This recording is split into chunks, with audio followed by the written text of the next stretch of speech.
ವೀಕ್ಷಕರೇ, ತನ್ನ ತಂದೆ ಫೋಟೋವನ್ನು ದಿಟ್ಟಿಸಿ ನೋಡ್ತಿದ್ದಂತ ರವಿ ತುಂಬಾ ಭಾವುಕನಾಗಿದ್ದ. ತಂದೆ ನೆನಪು ಬಂದಾಗೆಲ್ಲ ರವಿ ತನ್ನ ಪರ್ಸನ್ನ ತೆಗೆದು ಅಲ್ಲಿರುವಂತ ಅವರ ತಂದೆ ಫೋಟೋವನ್ನ ನೋಡ್ತಿದ್ದ. ವಿಶೇಷವಾಗಿ ಪಿತೃ ಪಕ್ಷದ ಸಮಯದಲ್ಲಿ ತಂದೆ ತೀವ್ರವಾಗಿ ನೆನಪಾಗ್ತಾರೆ.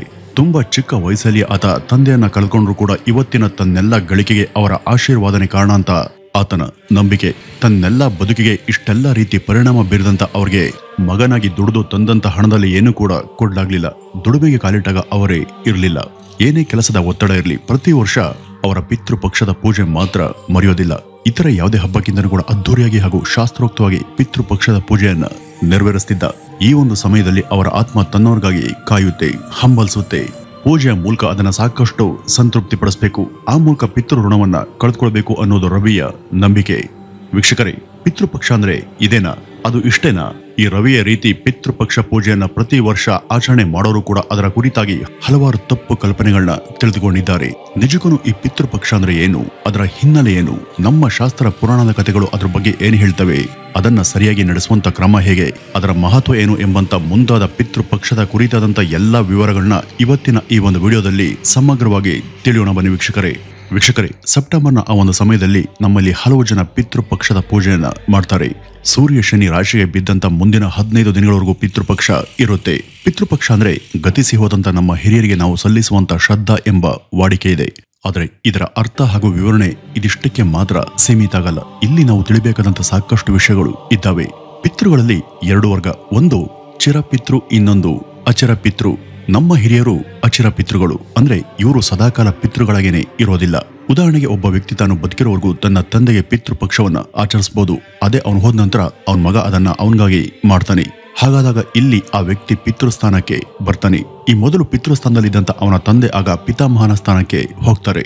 ಈ ರೀತಿ ನಾವು ಪಿತೃವಿನಿಂದ ಪಿತಾಮಹನ ಸ್ಥಾನಕ್ಕೆ ಬದಲಾಗ್ತಾನೆ ಹೋಗ್ತೀವಿ. ಹಾಗಂತ ಗತಿಸಿ ಹೋದಂತ ಎಲ್ಲರೂ ಕೂಡ ಪಿತೃಗಳಾಗೋದಿಲ್ಲ. ಆ ರೀತಿ ಆಗೋದಿಕ್ಕೆ ಅವರು ಯಮಲೋಕದಲ್ಲಿ ಅವ್ರಿಗಿಂತ ಇರುವಂತ ಪಿತೃ ಲೋಕಕ್ಕೆ ಹೋಗ್ಬೇಕು. ಅನೇಕರು ಸತ್ತ ನಂತರ ಮೋಕ್ಷ ಸಿಕ್ಕಿ ಹೊಸ ಜನ್ಮದಲ್ಲಿ ಹುಡ್ತಾರೆ. ಆದ್ರೂ ಕೂಡ ನಾವು ನಮ್ಮ ಪೂರ್ವಜರಿಗಾಗಿ ಪಿತೃಪಕ್ಷವನ್ನ ಆಚರಿಸಿ ಅವರಿಗೆ ತರ್ಪಣವನ್ನ ಬಿಡ್ತೀವಿ. ಗರುಡ ಪುರಾಣದಲ್ಲಿ ಹೇಳದಂತೆ ಈ ಮಹಾಲಯದ ಅವಧಿಯಲ್ಲಿ, ಅಂದ್ರೆ ಸೂರ್ಯ ಶನಿ ರಾಶಿಗೆ ಜಿಗಿದು ಮುಂದೆ ಧನು ರಾಶಿಗೆ ಹೋಗೋವರೆಗೂ ಯಮಲೋಕದಲ್ಲಿ ಯಮಧರ್ಮ ಪಿತೃಲೋಕದ ಎಲ್ಲಾ ಪಿತೃಗಳಿಗೂ ಕೂಡ ಬಿಡುಗಡೆ ಮಾಡ್ತಾನೆ. ಆಗ ಅವರು ಅವರವರ ಕುಟುಂಬದ ಮನೆಗಳಿಗೆ ಬರ್ತಾರೆ. ನಮ್ಮವರು ಆ ಒಂದು ಅವಧಿಯಲ್ಲಿ ನಮ್ಗೇನಾದ್ರೂ ಆಹಾರ ಕೊಡ್ತಾರ ಅಂತ ಅವರು ನಿರೀಕ್ಷೆ ಮಾಡ್ತಾರೆ. ಇಂಥ ಸಮಯದಲ್ಲಿ ನಾವು ಅವರಿಗೆ ಅವರಿಷ್ಟದ ಆಹಾರವನ್ನು ತಯಾರು ಮಾಡಿ ಕೊಟ್ರೆ ಅದನ್ನ ಸೇವಿಸಿ ಅವರು ಸಂತೃಪ್ತರಾಗ್ತಾರೆ. ಅಥವಾ ನಾವು ಆಹಾರ ಕೊಡದೆ ಆ ಒಂದು ಆಚರಣೆ ಪಾಲಿಸದೆ ಹೋದಲ್ಲಿ ಅದಕ್ಕಾಗಿಯೇ ಕಾದು ಕಾದು ಹತಾಶರಾಗುವಂತ ಅವರು ನೊಂದ್ಕೊಂಡು ವಾಪಸ್ ಹೋಗ್ತಾರೆ. ಆಗ ಅದು ನಮ್ಗೆ ಅಶುಭ ಅನ್ನುವಂತ ನಂಬಿಕೆ ಇದೆ. ಚಿರಪಿತೃಗಳಲ್ಲಿ ಪಿತೃ ದೇವತೆಗಳು ಬರ್ತಾರೆ. ಈ ಪಿತೃಗಣವನ್ನ 7 ವರ್ಗಗಳಾಗಿ ವರ್ಗೀಕರಿಸಲಾಗಿದೆ. ಹರಿವಂಶದ ಕಥೆಯೊಂದರ ಪ್ರಕಾರ ಬ್ರಹ್ಮನಿಂದ ಸೃಷ್ಟಿ ಆದಂತ ಈ ಪಿತೃ ದೇವತೆಗಳು ಬ್ರಹ್ಮನಿಂದ ಆದೇಶವಾಗಿದ್ದಂತ ಕೆಲಸಗಳನ್ನ ಮರೆತು ವಿಲಾಸದಲ್ಲಿ ಮೈ ಮರ್ತಿದ್ರಿಂದ ಶಾಪಗ್ರಸ್ತರಾಗ್ತಾರೆ. ಶಾಪ ವಿಮೋಚನೆಗಾಗಿ ತಮ್ಮ ಮಕ್ಕಳ ಬಳಿ ಹೋಗಿ ಇವರು ಪರಿಹಾರವನ್ನು ಪಡೆಯಬೇಕು ಅಂತ ಬ್ರಹ್ಮ ಹೇಳಿದಾಗ ಮಕ್ಕಳಿಂದ ಬೇಕಾದಂತ ಜ್ಞಾನ ಇವ್ರಿಗೆ ಸಿಗುತ್ತೆ. ಯಾರಿಂದ ಜ್ಞಾನ ಸಿಕ್ತೋ ಅವರೇ ಈಗ ಪಿತೃಗಳಾದ್ರು. ತಮ್ಮ ಮಕ್ಕಳೇ ತಮಗೆ ಪಿತೃಗಳಾಗಿದ್ದರ ಹಿನ್ನೆಲೆ ಹಾಗೂ ಕಾರಣವನ್ನ ಬ್ರಹ್ಮನಿಂದ ದೇವತೆಗಳು ಕೇಳಿ ತಿಳಿದುಕೊಂಡ್ರು. ಆಗಿನಿಂದ ಆ ಪಿತೃ ದೇವತೆಗಳು ಅಸ್ತಿತ್ವಕ್ಕೆ ಬಂದು ಇವರ ಕುರಿತಾಗಿ ಪಿತೃಪಕ್ಷದ ಆಚರಣೆ ಕೂಡ ಜಾರಿಗೆ ಬಂತು ಅಂತ ಹೇಳಲಾಗುತ್ತೆ. ಇದನ್ನ ಎಲ್ಲಾ ಜಾತಿಯವರು ಕೂಡ ಯಾವುದೇ ಹಿಂಜರಿಕೆ ಪಡೆದೆ ಮುಕ್ತವಾಗಿ ಆಚರಿಸೋದಿಕ್ಕೆ ನಮ್ಮಲ್ಲಿ ಸಮಾನ ಅವಕಾಶ ಇದೆ. ನಮ್ಮ ಶಾಸ್ತ್ರ ವಿಧಿಗಳಲ್ಲಿ ಕೊಟ್ಟಿರುವಂತ ಅದರ ವರ್ಣನೆಯಂತೆ ಈಗ ಪಿತೃಪಕ್ಷ ಅಂದ್ರೆ ಏನು, ಅದು ಯಾವಾಗ ಬರುತ್ತೆ, ಅದರ ಆಚರಣೆ ಹೇಗೆ ಅಂತ ಈಗ ತಿಳಿಯೋಣ. ವೀಕ್ಷಕರೇ, ಚಂದ್ರಮಾನ ಕಾಲ ಗಣನಾ ಪದ್ಧತಿಯಲ್ಲಿ 1 ತಿಂಗಳ 15 ದಿನಗಳ ಅವಧಿಗಳನ್ನ ಪಕ್ಷ ಅಂತ ಕರೀತಾರೆ. ಪೂರ್ಣಿಮೆಯಲ್ಲಿ ಕೊನೆಗೊಳ್ಳುವಂತ ಅವಧಿಯನ್ನ ಶುಕ್ಲ ಪಕ್ಷ, ಅಮಾವಾಸ್ಯೆಯಲ್ಲಿ ಕೊನೆಗೊಳ್ಳುವಂತ ಅವಧಿಯನ್ನ ಕೃಷ್ಣ ಪಕ್ಷ ಅಂತ ಕರೆಯಲಾಗುತ್ತೆ. ಭಾದ್ರಪದ ಮಾಸದ ಕೃಷ್ಣ ಪಕ್ಷಕ್ಕೆ ಪಿತೃಪಕ್ಷ ಅಂತ ಹೆಸರು. ಮತ್ತು ಆ ಒಂದು ಪಕ್ಷದ ಅಮಾವಾಸ್ಯೆಯು ಮಹಾಲಯ ಅಮಾವಾಸ್ಯೆ ಅಂತಾನೂ ಕೂಡ ಕರೆಯಲ್ಪಟ್ಟು ಉಳಿದಂತ ಅಮಾವಾಸ್ಯೆಗಳಿಗಿಂತನೂ ಕೂಡ ಇದು ನಮ್ಮಲ್ಲಿ ಬಹುತೇಕರಿಂದ ವಿಶೇಷವಾಗಿ ಆಚರಿಸಲ್ಪಡುತ್ತೆ.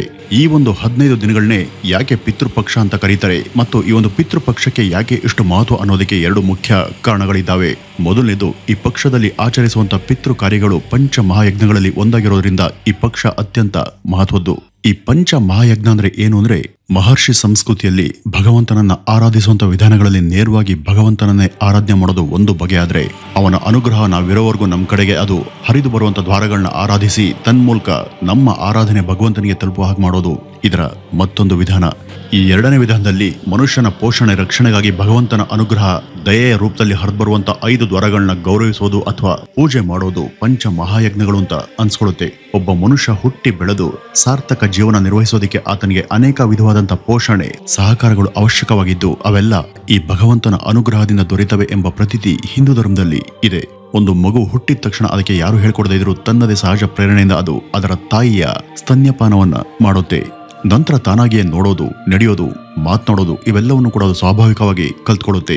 ಮಾತನ್ನ ಕಲಿಯುವಾಗ ಸುತ್ತಮುತ್ತಲಿನ ಜನರ ಮಾತನ್ನ ಕೇಳ್ತಾ ಮಾತನ್ನ ಕಲ್ತ್ರೂ ಕೂಡ ಆ ಕಲಿಯುವಿಕೆ ಅನ್ನೋದು ಆಗೋದು ತನ್ನೊಳಗೆ ಇರುವಂತಹ ಸಹಜ ಪ್ರವೃತ್ತಿಯ ದಸೆಯಿಂದಲೇ ಹೊರತು ಒಬ್ಬ ವ್ಯಕ್ತಿ ಕಲ್ತಿರುವಂತ ಅಥವಾ ಆಡುವ ಅಷ್ಟು ಮಾತನ್ನ ಯಾರು ಕೂಡ ಹೊರಗಡೆಯಿಂದ ಹೇಳ್ಕೊಡೋದಿಕ್ಕೆ ಆಗೋದಿಲ್ಲ. ಈ ಒಂದು ಉದಾಹರಣೆನ ವಿಸ್ತರಿಸಿ ಗಮನಿಸಿದಾಗ ನಮ್ಮ ಎಲ್ಲ ಇಂದ್ರಿಯ ಮನಸ್ಸುಗಳ ಕಾರ್ಯನಿರ್ವಹಣೆ ನಮ್ಮೊಳಗೆ ಪ್ರೇರಣೆಯಿಂದ ನಮ್ಮೊಳಗೆ ಶಕ್ತಿ ರೂಪದಲ್ಲಿದ್ದು ನಮ್ಮ ಇಂದ್ರಿಯ ಬುದ್ಧಿ ಹಾಗೂ ಮನಸ್ಸುಗಳಿಗೆ ಪ್ರೇರಣೆ ಕೊಡೋರನ್ನ ನಾವು ದೇವತೆಗಳು ಅಂತ ಹೇಳ್ತೀವಿ. ದೇವತೆಗಳು ಭಗವಂತನ ಅನುಗ್ರಹ ನಮ್ಮ ಕಡೆಗೆ ಹರಿಯೋದಕ್ಕೆ ಇರುವಂತ ಒಂದು ದ್ವಾರ ಮತ್ತು ಇವ್ರಿಗೆ ಕೃತಜ್ಞತೆ ಸಲ್ಲಿಸೋದಕ್ಕೆ ನಾನಾ ವಿಧಗಳನ್ನ ದೇವಯಜ್ಞ ಅಂತ ಕರಿತೀವಿ. ಇದೇ ರೀತಿ ಒಬ್ಬ ವ್ಯಕ್ತಿ ತನ್ನ ಸಾಮಾಜಿಕ ಜೀವನದಲ್ಲಿ ನಾನಾ ಪಾತ್ರ ವಹಿಸಿದರೂ ಕೂಡ ತನ್ನ ಮಕ್ಕಳ ವಿಷಯಕ್ಕೆ ಬಂದಾಗ ಆತನಲ್ಲಿ ಮತ್ತು ಆಕೆಯಲ್ಲಿ ತಂದೆತನ ಮತ್ತು ತಾಯಿತನ ಜನಿಸುತ್ತೆ.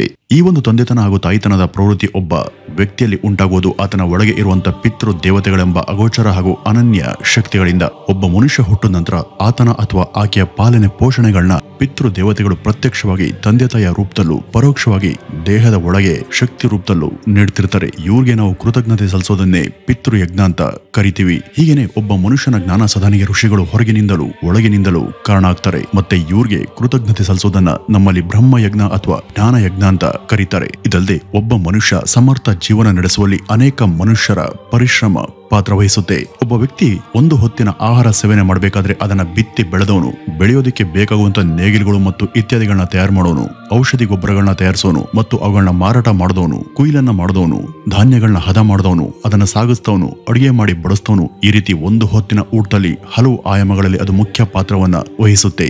ಇದೇ ರೀತಿಯಾಗಿ ನಮ್ಮಲ್ಲಿ ವಸತಿ, ಬಟ್ಟೆ, ಶಿಕ್ಷಣ, ಮನೋರಂಜನೆ, ಸಂಪಾದನೆ ಮುಂತಾದ ಪ್ರತಿ ಕ್ಷೇತ್ರದಲ್ಲೂ ಕೂಡ ಅನೇಕ ಮನುಷ್ಯರ ಪರಿಶ್ರಮ ಪಾತ್ರ ವಹಿಸುತ್ತೆ. ಇದಕ್ಕೆ ಪ್ರತಿಕ್ರಿಯೆಯಾಗಿ ಅತಿಥಿ ಸತ್ಕಾರದ ಮೂಲಕ ಮನುಷ್ಯರನ್ನ ಸತ್ಕರಿಸೋದು ಮನುಷ್ಯ ಯಜ್ಞ ಅಂತ ಕರೆಸ್ಕೊಳ್ಳುತ್ತೆ. ಹೀಗೇನೆ ಪಶು ಪಕ್ಷಿಗಳು ಕೂಡ ನಮ್ಮ ಪಾಲನೆ ಪೋಷಣೆಗೆ ಕಾರಣ ಆಗ್ತವೆ. ನಮ್ಮ ಶಾಲಾ ಕಾಲೇಜುಗಳ ಪಾಠಗಳಲ್ಲಿ ಬರುವಂತ ಎಕೋಸಿಸ್ಟಮ್ ಅನ್ನುವಂತ ಶೀರ್ಷಿಕೆಯಲ್ಲಿ ಪಶು ಪಕ್ಷಿಗಳಿಂದ ಮನುಷ್ಯರಿಗೆ ಆಗುವಂತ ಅನೇಕ ಉಪಕಾರಗಳ ಬಗ್ಗೆ ವಿಸ್ತಾರವಾಗಿ ವಿಷಯ ಸಿಗ್ತವೆ. ಆದ್ರಿಂದ ಪಶು ಪಕ್ಷಿಗಳಿಗೆ ಆಹಾರ ಕೊಡೋದನ್ನ ಭೂತ ಯಜ್ಞ ಅಂತ ಕರಿತೀವಿ. ಹೀಗೆ ಭಗವಂತನ ಪೋಷಣೆಗೆ ನಮಗೆ ತಲುಪುವಂತ ದ್ವಾರಗಳಲ್ಲಿ 5 ಮುಖ್ಯ ದ್ವಾರಗಳಾದಂತ ದೇವತೆಗಳು, ಪಿತೃಗಳು, ಋಷಿಗಳು, ಮನುಷ್ಯರು ಮತ್ತು ಪಶು ಪಕ್ಷಿಗಳನ್ನ ಆರಾಧಿಸೋದನ್ನ ಸತ್ಕರಿಸೋದನ್ನು ಕೂಡ ಪಂಚ ಮಹಾಯಜ್ಞಗಳು ಅಂತ ಕರೀತಾರೆ.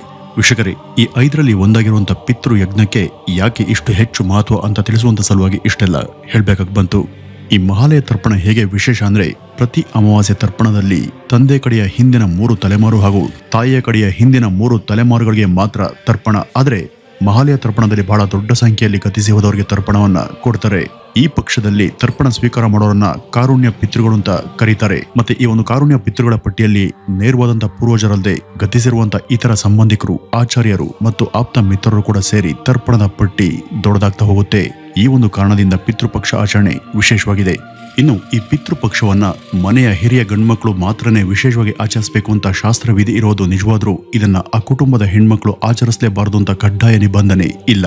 ಅವಶ್ಯಕತೆ ಇದ್ರೆ ಹೆಣ್ಮಕ್ಳು ಕೂಡ ಈ ಒಂದು ಪಿತೃಪಕ್ಷವನ್ನ ತಾವೇ ಮುಂದೆ ನಿಂತು ನೆರವೇರಿಸಬಹುದು. ವೀಕ್ಷಕರೇ, ಪಿತೃಪಕ್ಷದ ಕುರಿತಾಗಿ ಸಾಕಷ್ಟು ವಿವರಣೆ ನಮ್ಮ ಪ್ರಾಚೀನ ಗ್ರಂಥಗಳಲ್ಲಿ ಸಿಗ್ತವೆ. ಅದರಲ್ಲಿ ನಾವು ನಿಮ್ಗಾಗಿ ಸೋಸಿ ತಂದಂತ ಸರಳ ವಿವರಣೆ ಇದು ಅಂತ ಹೇಳ್ತಾ ಇವತ್ತಿನ ಈ ಒಂದು ವಿಡಿಯೋವನ್ನ ಇಲ್ಲಿಗೆ ಮುಗಿಸೋಣ. ನಮಸ್ಕಾರ.